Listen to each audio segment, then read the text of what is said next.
অনেক ছোটবেলায় তো বাবা মাকে হারিয়েছি, তারপর থেকে কাকার কাছে মানুষ। সেই কাকা আমাকে আর বাড়িতে ঠাঁই দেয়নি, বিনা অপরাধে মারধর করে বাড়ি থেকে তাড়িয়ে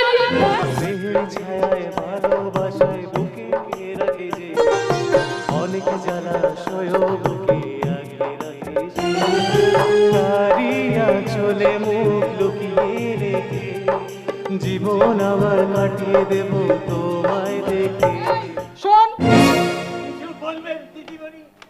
এই চপ্পল জোড়াটা নিয়ে গিয়ে ব্যাগে ভরে দিবি, আর জুতো জোড়াটা পরিষ্কার করে রাখবি।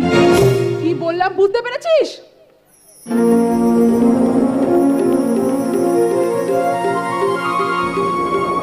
কেন পারবো না দিদিমণি? লেখাপড়া না শিখলেও এটুকু শিখেছি, মনিবের কথা অমান্য করতে নেই। তাই বলছি, দিন দিদিমণি দিন, চপ্পল জোড়াটা আমায় দিন।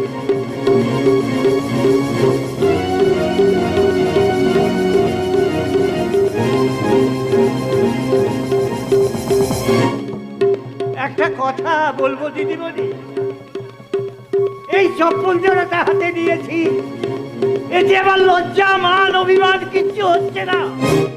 কিন্তু দিদিমণি, এই চপ্পল জোড়াটা লজ্জা পাবে না তো, এই চপ্পল জোড়াটা হাত চলে যাবে না তো, কারণ শিক্ষিতা দিদিমণির চপ্পল জোড়া এক অশিক্ষিত হতভাগ্য ছোট লোক চাকরের হাতে। কর্তাবাবু, নিত্যানন্দ অতি আনন্দে এই চপ্পল হাতে তুলে নিয়েছে। আমি তো ভেবেছিলাম আমার হাত থেকে এই চপ্পল জোড়াটা দিয়ে আপনি হয়তো দিদিমণির ভুল ভেবেছিলাম বাবু। আমার অনেক আগেই বোঝা উচিত ছিল চাকর করবে চাকরের কাজ আর মনিব করবে মনিবের কাজ। তবে দেখবে যে বাবু, সন্তান সে অন্ধ হয়ে আপনাকে না কোনোদিন দিদিমণির চপ্পল জোড়া পরিষ্কার করতে না হয়। ইংরেজি জানি না, লেখাপড়া শিখিনি তো, তবে আপনাদের মতো শিক্ষিত মানুষদের কাছে শিখেছি। রাজা রামমোহন রায় সতীদাহ প্রথা উচ্ছেদ করেছিলেন, ঈশ্বরচন্দ্র বিদ্যাসাগর মশাই বিধবা বিবাহ চালু করেছিলেন। তখনকার দিনে মনীষীরা অসহায় মহিলাদের কথা চিন্তা করেছিলেন।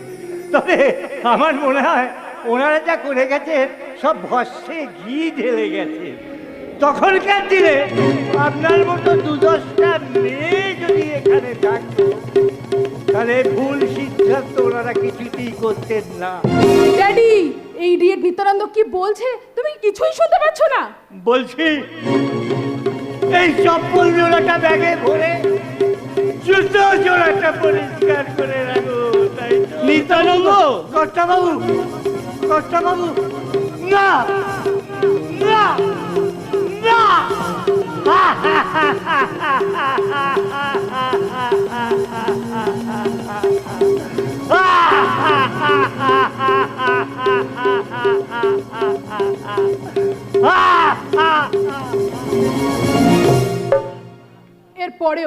এরপরেও তুমি বলবে এই চাকরটাকে কলকাতার বাড়িতে নিয়ে যাবে? বাবা না নিয়ে গেলেও আমি নিয়ে যাবো নিত্যানন্দ দাকে কলকাতায়।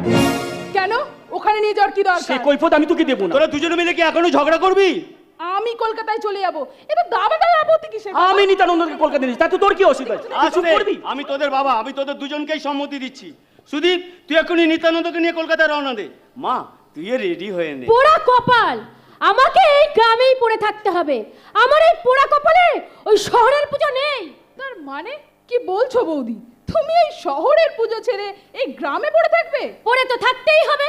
কপাল পোড়া একটা স্বামী জুটেছে কপালে, ও কি আমার কপালে কোনোদিনও সুখ দিয়েছে? প্রতি বছর টানতে টানতে পুজোর সময় এই গ্রামে নিয়ে আসে। হায় রে পোড়া কপাল আমার। কপালটা তোমার পুড়ে নি, বরং তোমাকে বিয়ে করে আমারই কপালটা পুড়েছে। চুপ, একদম চুপ। তুমি আমার সাথে একদম কথা বলবে না। ও মা, আমি তোমার শ্বশুর মশাই, তোমার এত বড় স্পর্ধা আমার সামনে দাঁড়িয়ে তুমি আমার ছেলেকে অপমান করছো। ও যত অপমানই করুক, ওকে গ্রামেই থাকতে হবে। দেখেছো দেখেছো দেখেছো কি অসহ্য একটা পুরুষ জীবনটা আমাকে জ্বালিয়ে দিল। দাদা তুই কি রে? তুই এভাবে বৌদির মনে কষ্ট দিবি? আমার কি আর সুখের কপাল? তুমিই থাকো এই গ্রামে, আমি থাকবো না। আর যদি থাকতেই হয় না, ওই শহরের মুখ আমি আর কোনোদিনও দেখবো না, এখানেই পড়ে থাকবো। আমি তো ভাবতেই পারছি না তুই কি করে এই গ্রামকে পছন্দ করছিস? আরে কি আছে এই গ্রামে? আছে রে বোন, আছে। এই গ্রামে কিছু আছে বলেই তো কবিগুরু রবীন্দ্রনাথ ঠাকুর কলকাতা থেকে গিয়ে বীরভূমের মাটি বোলপুরেতে শান্তিনিকেতন তৈরি করেছিলেন। গ্রাম ছাড়া ওই রাঙা মাটির আমার মন ভুলাই রে। গ্রাম ছাড়া ওই রাঙা মাটির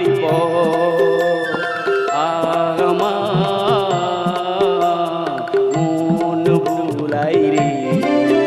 ওরে কার পানে মন হাত বাড়িয়ে, ওরে কার পানে মন হাত বাড়িয়ে লুটিয়ে যায় দোলাই রে আমার মন ভুলাই রে।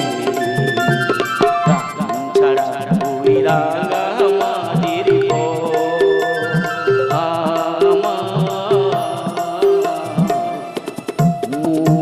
ভুলাই রে। আমার কিন্তু এখানে একদম ভালো লাগছে না। আরে ভালো না লাগাটাই তো স্বাভাবিক। তোমার দাদার কি যোগ্যতা আছে যে আমার ভালো লাগবে? তার চেয়ে বরং তোমার অনেক কিছু আছে। ইয়েস, আমার স্ট্যাটাস আছে, স্ট্যান্ডার্ড আছে, শিক্ষা আছে, বাবার প্রচুর বিষয় সম্পত্তি আছে। আর এটুকু না থাকলে তো সকলের সমান হয়ে যাব, তাই না? কিন্তু তুই কি জানিস, লেবুর এক ফোঁটা রস যেমন 1000 লিটার দুধকে নষ্ট করে দেয়, তেমনি মানুষের অহংকার তার 1000 ভালো গুণগুলোকে নষ্ট করে দেয়। দাদা, আমি তোর কথা মানতে পারলাম না, প্লিজ তর্ক করিস না। তর্ক করে কথা বলছিস? তর্ক যদি করতেই হয় কোনো জ্ঞানী লোকের সঙ্গে তর্ক করা উচিত, কারণ জিততে না পারলেও কিছু শিখতে পারা যায়। আর মূর্খের সাথে তর্ক করার অর্থ হলো নিজেকে মূর্খ প্রমাণিত করে মূর্খ। মাইনে দাদা, ড্যাডি, আমি তোদের সাথে কোনো সম্পর্ক রাখবো না। না না, সবাই মিলে আমার মেয়েটাকে কেন এরকম করবে? তুই কোনো চিন্তা করিস না মা, আমি সবাইকে বকে দেবো। তোমার জন্য, শুধুমাত্র তোমার জন্য আমি কাউকে কিছু বলি না, নইলে না সবাইকে একদম বুঝিয়ে দিতাম। হ্যালো, হ্যাঁ, আমি এক্ষুনি বের হচ্ছি। নিশ্চয়ই কোনো বন্ধু কলকাতা থেকে ফোন করেছে। তুই রেডি হয়ে নে মা, আমি ড্রাইভারকে গাড়িটা বার করতে বলছি। কিশোরী, কিশোরী। আমি কিন্তু বুঝেছি তুমি কেন কলকাতায় যাচ্ছ ঠাকুরজি।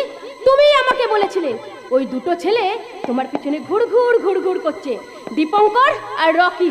শোনো ঠাকুরজি, বেছে নাও, ভালো করে বেছে নাও কে তোমার স্বামী হওয়ার উপযুক্ত। আমার মতো কপালটা যেন পুড়িও না। ওই যাকে তাকে স্বামীর আসনে বসিয়ে জীবনটাকে নষ্ট করো না। কোনো মুখ পোড়ার কথা শুনবে না, নিজে যা ভালো বুঝবে তাই করবে। আমি তোমার সঙ্গে আছি। একটা কথা মনে রেখো, মেয়েদের জীবনে স্বামী যদি নিজের মনের মতো না হয় না, সে কপাল পুড়বেই। তাই বলছি, ভালো করে বেছে নাও কে তোমার জীবনে শান্তি এনে দেবে। ওই দীপঙ্কর নাকি রকি, রকি নাকি দীপঙ্কর। বাই, কথাটা মনে রেখো।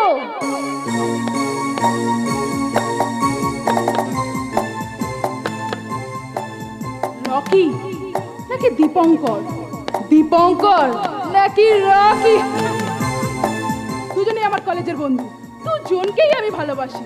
কিন্তু রকিকে যদি বিয়ে করি না, ও আমাকে স্বাধীনতা দেবে না। তাই বিয়েটা আমি রেজিস্ট্রি করে ওই দীপঙ্করকেই করব, আর সারা জীবন আনন্দ উপভোগ করব।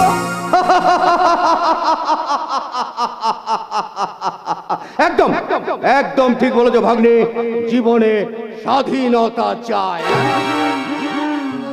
আরে ভাগ্নে, তুমি হচ্ছে স্বাধীন চেতা মেয়ে, কেন পুরুষ মানুষের খেলার পুতুল হয়ে থাকবে? নিজের ইচ্ছে মতো চলবে, যা খুশি তাই করবে, জীবনটা আনন্দ করে ফুর্তি করে কাটিয়ে দেবে। আরে বাবা, জীবনটা কদিনের, আরে হেসে নাও, তবে জীবন ভর নয়। বাবু, তুমি গ্রামের মানুষ হলেও কত মডার্ন, আরে কত হ্যান্ডসাম। আরে ভাগ্নি, আজকালকার দিনে মডার্ন না হলে হবে? ওই তোমার ড্যাডি মানে আমার জামাইবাবুর মতো লোক হলে কবে গ্রামের বিষয় সম্পত্তি লোকে লুটে পুটে খেয়ে নিত। হ্যাঁ, আমি আগলে রেখেছি বলে এখনো বজায় আছে। নইলে ভাবো ভাবো ভাগ্নি, ভাবো প্রতি বছর দুর্গাপুজোয় গ্রামে এসে দুর্গাপুজো করে গ্রামের সমস্ত মানুষকে খাইয়ে অনুষ্ঠান করে এত টাকা খরচ করার কোনো যুক্তি আছে? নেই তো, একদম নেই। আমি ড্যাডিকে বলবো এখানকার যত বিষয় সম্পত্তি আছে সেগুলো নিয়ে যাতে কোনো আলোচনা তোমার সাথে না করে। তাহলে তুমি দেখবে ভাগ্নি, এই গ্রামের সমস্ত বিষয় সম্পত্তি আমি একবারে বুক দিয়ে আগলে রাখবো। শোনো, ওই তোমার দাদা মানে আমার ভাগ্নে সুদীপ, ওই সুদীপটা তো একটা বুদ্ধিহীন বোকা পাঠা, কিন্তু ওর বৌদিটা কিন্তু খুব চালাক, নিজেরটা খুব ভালো বোঝে। তুমি দেখবে ভাগ্নি, তোমার ওই বৌদি তোমার দাদাকে হাত করে এই গ্রামের সমস্ত বিষয় সম্পত্তি একেবারে নিজের করে নেবে। কি বলছো মামু? ঠিক বলছি ভাগ্নি, ঠিক বলছি, আমি একদম ঠিক বলছি। তুমি দেখবে তোমার ওই বৌদি তোমার দাদাকে হাত করে গ্রামের সমস্ত বিষয় সম্পত্তি একবারে নিজের দখলে নিয়ে নেবে। হ্যাঁ, তাই তুমি দেখছো না ভাগ্নি, এখন থেকে তোমার দাদা সুর তুলেছে যে গ্রামের থেকে ভালো আর কিছু হয় না।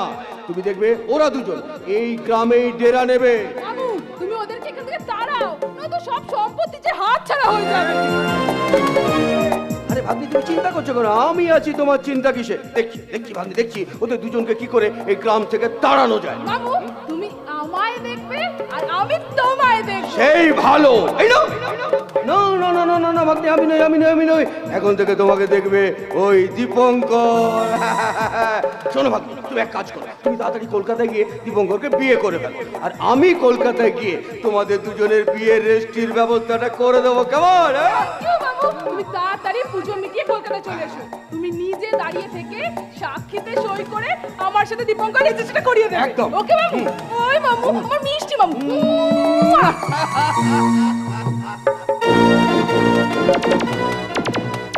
আরে হেসে নাও, তবে জীবন ভর নয়। আমি হাসতে হাসতে ছুরি চালাবো। জামাই বাবুর পুরো বিষয় সম্পত্তিটা আমার চাই। তাই তো ভাগ্নি মলিকে হাত করে এই গ্রামের সমস্ত বিষয় সম্পত্তি দখলে নেব আমি। আমার নাম বেচারাম রায়, আমি সম্পত্তি বেচে খাই। বাপের সম্পত্তি বেচে খেয়েছি, এবার ওই জামাই বাবুর বিষয় সম্পত্তিটা আমি একেবারে বিক্রি করে দেব। আরে বাবা, ও সৎ পথে থেকে আমি মরবো না, অসৎ পথে থেকে সারা জীবন ফুর্তি করে কাটাবো। আরে হেসে নাও, তবে জীবন ভর নয়। হঠাৎ তোমার মনে এত আনন্দ, ব্যাপারটা কি? হবে না, হবে না জামাইবাবু, হবে না। আচ্ছা জামাইবাবু, আপনি বলুন, আপনি বলুন। আপনি প্রতি বছর দুর্গাপুজোয় গ্রামে এসে দুর্গাপুজো করছেন, গ্রামের সমস্ত মানুষকে খাওয়াচ্ছেন, অনুষ্ঠান করছেন, গ্রামের সবাই আনন্দ করছে, আর আমি আপনার একমাত্র শালাবাবু হয়ে আনন্দ করব না? তাই কখনো হয়? কিন্তু শালাবাবু, হ্যাঁ? তোমার এই হাসির পেছনে আমার কান্না লুকিয়ে নেই। হ্যাঁ, আমি তোমাকে প্রচুর বিশ্বাস করে বিশাল সম্পত্তি তোমার দায়িত্বে রেখেছি। ভাববেন না, ভাববেন না জামাই, ভাববেন না, আপনি আমাকে নিয়ে একদম ভাববেন না, আমাকে নিয়ে আপনি কোনো দুশ্চিন্তা করবেন না। জামাইবাবু, আপনি এখন থেকে ভাবুন আপনার ওই ছেলে মেয়েকে নিয়ে। হ্যাঁ, শুনুন, আপনার ছেলে মানে আমার ভাগ্নে সুদীপ, সে কিন্তু শিলার সঙ্গে যুক্তি করেছে আপনার গ্রামের সমস্ত বিষয় সম্পত্তি একেবারে বিক্রি করে দেওয়ার। হ্যাঁ জামাইবাবু, ওই শিলা কিন্তু সুদীপকে একেবারে কবজা করে ফেলেছে। বলছো কি বেচারাম? না না না না না, আমি এ হতে দেবো না। কোন দিকটা বলি, কোন দিকটা আপনি সামলাবেন বলুন তো জামাইবাবু? আচ্ছা জামাইবাবু, আপনার তো বয়স হয়েছে নাকি? এই বয়সে আপনি একা সব কিছু সামলে উঠতে পারবেন? পারবেন না জামাইবাবু, পারবেন না। তবে চিন্তা করবেন না, আমি আছি, আমি আপনার একমাত্র শালাবাবু হয়ে সব ঠিকঠাক সামলে নেব। হ্যাঁ শুনুন জামাইবাবু, যেমন হয়েছে আপনার ছেলে, ঠিক তেমনি হয়েছে আপনার মেয়ে। কেন, আমার মেয়ে মলি আবার কি করেছে? জানেন না? আপনি জানেন না, খোঁজ খবরও রাখেন না। আচ্ছা জামাইবাবু, আপনি কেমন বাবা বলুন তো?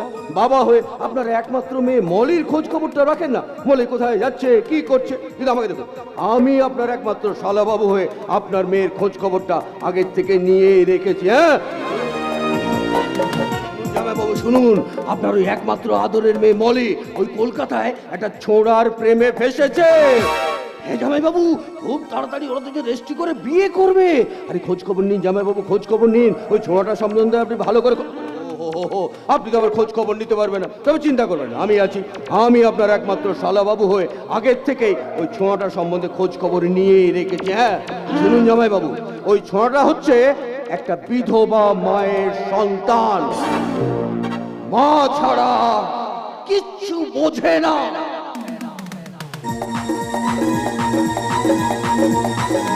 বোঝে না?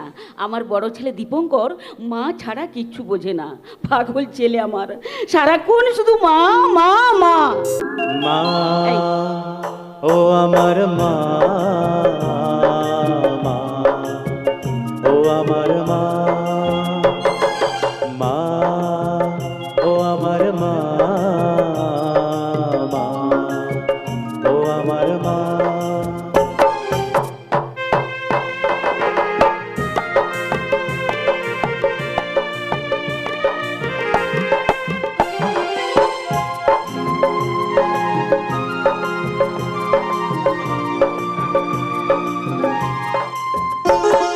স্নেহের ছায়ায় ভালোবাসায় বুকে রেখে অনেকে জালাশয় বুকে আঁকড়ে রাখে সে। স্নেহের ছায়ায় ভালোবাসায় বুকে রাখে যে অনেকে জালাশয় বুকে আঁকড়ে রাখে সে। তারিয়া চলে মুখ লুকিয়ে রেখে জীবন আবার কাটিয়ে দেব তোমায় দেখে। মা ও আমার মা, ও আমার মা, মা ও আমার মা, মা ও আমার মা।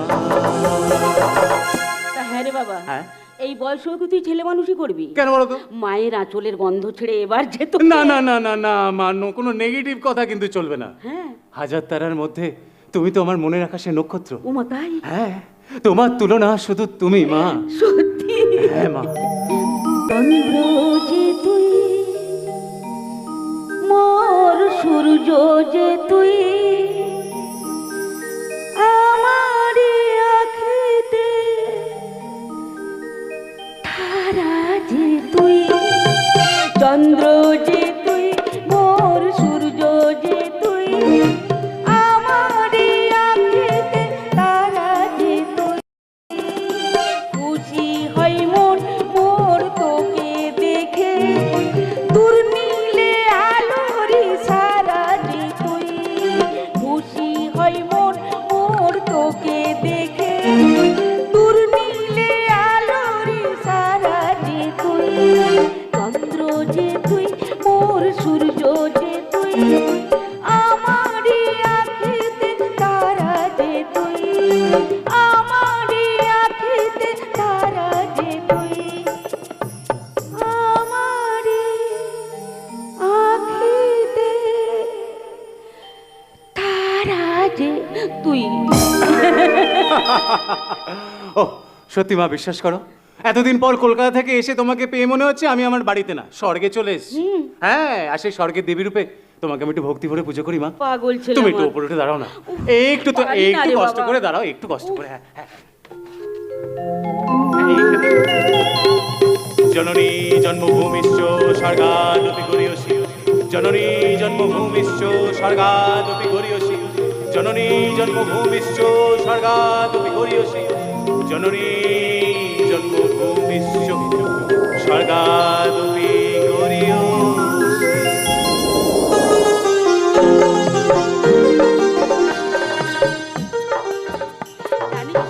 জানিস বাবা, আজ আর আমার কোনো অভাব নেই। মনের সব আশা তুই মিটিয়ে দিয়েছিস। কিন্তু আজ যে আমি আবার কলকাতা চলে যাচ্ছি, তোমার মন খারাপ করছে না? হ্যাঁ কেন মা বলো? আচ্ছা তুমি চুপ করে গেলে কি করে হবে বলো তো? ও মা, এটা কি আবার বলার অপেক্ষায় রাখে? 7 দিন হলো ছুটিতে তুই বাড়ি এসেছিস। আমরা কত আনন্দ করলাম বলতো, একসাথে খাওয়া দাওয়া হাসি গল্প করলাম। আর তুই চলে গেলে ওইগুলোই তো সব মনে পড়বে নাকি? এই দেখো, আচ্ছা মন খারাপ করলে চলবে বলো তো মা? হ্যাঁ, আমি যদি উপার্জন করার জন্য বাড়ির বাইরে না যাই তাহলে সংসারটা চলবে কি করে? আর তাছাড়া কলকাতা কত দূরে, তুমি শুধু আমাকে একবার ফোন করবে, দেখবে আমি ঈশ্বরচন্দ্র বিদ্যাসাগরের মতো নদী নালা পার হয়ে ঠিক তোমার সামনে এসে দাঁড়াবো। আমি জানি বাবা, তুই আমার সেই বিদ্যাসাগর। বিদ্যা বুদ্ধিতে তোর মতো কজন আছে শুনি? আরে বাবা, লেখাপড়া শিখে যদি চাকরি না করতিস তাহলে তোমাদের পথেই বসতে হতো। এরপর তোর ভাই শুভঙ্করের একটা চাকরি হয়ে গেলে আমার শান্তি। দাদা, ওই তো তোর ভাই শুভ আসছে। ও বাবা, দেখ নিশ্চয়ই কোনো ভালো খবর আছে জানিস? ভালো খবর না হলে এভাবে হ্যাঁ রে বাবা, চেঁচাচ্ছিস, বলো তো। নিশ্চয়ই। দাদা, একটা দারুণ খবর আছে। হ্যাঁ? আমার ইন্টারভিউ আজকে দারুণ হয়েছে। ও মা, তার মানে চাকরিটা এবার তোর হয়ে যাবে তাই তো? মা, যে আমি ইন্টারভিউ দিয়েছি তাতে চাকরি না পাওয়ার কোনো উপায় নেই। না না, আজকাল শুধু ভালো পরীক্ষা দিলেই চাকরি হয় না রে ভাই। ওপর মহলে মামা মেশোর হাত থাকা চাই, নালে পকেটে ভালো টাকা। আসলে যুগটাই তো হয়ে গেছে এখন ব্যাকিং ঘুষিং এর যুগ। তবে এখন আছে দিন আসছে, তাই তুই একদম চিন্তা করিস না, একদম কোনো চিন্তা করবি না। মায়ের আশীর্বাদ যখন আমাদের সঙ্গে আছে তখন দেখবি তোর চাকরিটা হবেই হবে। মা, তোমার মনে আছে আমার ইন্টারভিউ দিন তোমার আশীর্বাদ নিয়ে গেছিলাম, আর তোমার আশীর্বাদে আমার চাকরিটা হয়ে গেছিল। ও বাবা, শোন না কি বলছি। না, বলছিলাম কি, সময় নষ্ট না করে তাড়াতাড়ি বেরিয়ে পড়, নইলে যাবার ট্রেনটাই পাবি না। বাবা, এতক্ষণ বলতে কেন? মজা দেখছো? এই খেয়াল রাখবি, চল না। ও বাপি, ও শোন না কি বলছিলাম। না মানে বলছিলাম কি জানিস তো, ওই স্টেশন পর্যন্ত এতটা রাস্তা হেঁটে যাবি না সোনা, টোটো কিংবা অটো একটা ধরে নিস। ও, হাঁটতে আমার কোনো অসুবিধা হয় না বা। তাছাড়া ওইটুকু টাকা যদি বাঁচাতে পারি একটু হলেও তো সংসারের কাজে লাগবে, তাই না? লক্ষ্মী সোনা আমার। আচ্ছা মা, তুমি বারবার দাদাকে কেন পেছনে ডাকছো বলো তো? না রে ভাই, মা পেছন থেকে ডাকলে কিছু খারাপ হয় না, বরং ভালোই হয়। কেন বলতো? কেন? আরে ওই যে কথায় আছে না, ভরার চেয়ে শূন্য ভালো যদি ভরতে যায়, আগে যে পিছু ধায় যদি ডাকে মা। মায়ের আশিস মাথায় নিয়ে পথ চলবি ভাই, দেখবি বিপদ দুঃখ কষ্ট তোর জীবনে নাই। মায়ের আশিস মাথায় নিয়ে পথ চলবি ভাই, দেখবি বিপদ দুঃখ কষ্ট তোর জীবনে নাই। টিপু,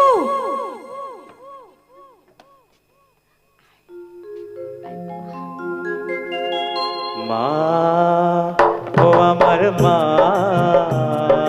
মা, ও আমার মা। দুর্গা দুর্গা দুর্গা দুর্গা। দাদা কিন্তু তোমাকে ছাড়া একদম কিচ্ছু বোঝে না। এরকম মাতৃভক্ত সন্তান পৃথিবীতে একেবারে বিরল। কিন্তু মা, আমি কিন্তু দাদার মতো একেবারে হতে পারবো না, এটা আগে থেকে বলে দিলাম। পরে বলবে না আমায়। আরে বাবা, তুই ওকে আমাকে কম ভক্তি শ্রদ্ধা করিস? দীপু মুখে প্রকাশ করে আর তুই করিস না। কিন্তু বৌদি, তোমার থেকে ভালোবাসার ভাগ কেড়ে নেওয়ার জন্য বাইরে একজনকে দাঁড় করিয়ে কে? রেখেছি। কার কথা বলছো ঠাকুরপো? পায়ে আলতা, পায়ে আলতা? সেটিতে সিঁদুর পরে লাল বেনারসিতে সর্বাঙ্গ ঢেকে সানায়ের সুরে যে একদিন তোমার বাড়িতে পা ফেলে তোমার ঠাকুর ঘরে ঢুকে লক্ষ্মীর গড় মাথায় নেবে, সে। কি বলছো কি কাকা? কি কার কথা বলছো কিছুই বুঝে উঠতে পারছি না। এ দেখো মা, দেখো মাও বুঝতে পারছে না। কে সে? নামটা বলো তো। কে? এ তোর বাবা, অর্থাৎ আমার দাদা। তিনি তার মৃত্যুকালে তার বন্ধু শচীন দাকে কথা দিয়েছিলেন, তোমার মেয়ে মিনতি আমার বড় ছেলের বউ হবে, এই আমি কথা দিলাম। তার মানে মিনতি। ও মনে পড়েছে, তোমার দাদার বন্ধু শচীন তার মেয়ে মিনতি। কোথায় মিনতিকে দাঁড় করে রেখেছিস? ও ঠাকুরপো, আমি যে খুব শীঘ্রই ওকে এ বাড়ির গৃহলক্ষ্মী করে নিয়ে আসবো গো। যাও বৌদি যাও, হবু বৌমাকে বুকে করে ঘরে নিয়ে এসো, মা লক্ষ্মী যে বাইরে দাঁড়িয়ে আছে। যেতে হবে না কাকাবাবু, আমি বাইরে না দাঁড়িয়ে থেকে নিজেই বাড়ির ভেতরে চলে এলাম। মা, প্রণাম দিন মা। আরে কোনো ব্যাপার না, নিজের বাড়িতে আসবে, এতে এত লজ্জা পাওয়ার কি আছে? কিন্তু সব লজ্জার মাথা খেয়ে মিনতি আজ আমার সঙ্গে আসতে বাধ্য হয়েছে। আমিও সব জেনে বুঝে মিনতিকে আমার সঙ্গে আমাদের বাড়িতে নিয়ে এলাম, জানি না কি হবে। কেন? কি হয়েছে ঠাকুরপো? আমি বলছি, আপনারা শুনুন।